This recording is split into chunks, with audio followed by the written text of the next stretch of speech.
Ulož to, ukaž mi to. To je moje. Kola už nemůžu. Koza, kola. Tak počkej, nevím, jak se to... v autobusu. Já říkám, Karolinko, jaký zvíře je nejlepší přítel člověka? Takhle přemýšlí. Kráva?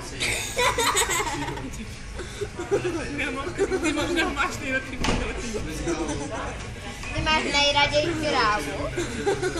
A ty, Nelly? Nelly, jaký zvíře je, neříkej to, jaký zvíře je nejlepší přítel člověka? Kráva. Se měla zeptat předtím, než to řekla. Slepice, ne? Slepice. Jaký? Máme ho doma, ne? Kočka. Nelo, děláš si srandu? Jaký je nejlepší přítel člověka? Kočka. Pes. A nebo práse? Já to typuju na ty slepici pro tebe. Ty jsi slepice, já jsem kráva. Ne, ona je koza, takže ona má kozu.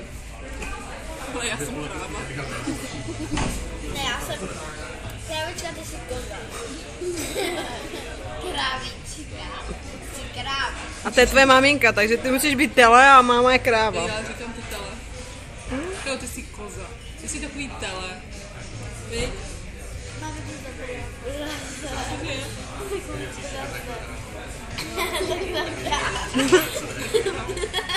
Mluví se svou matkou.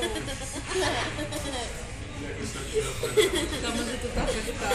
Jak ten kůň. Já nemůžu mluvit.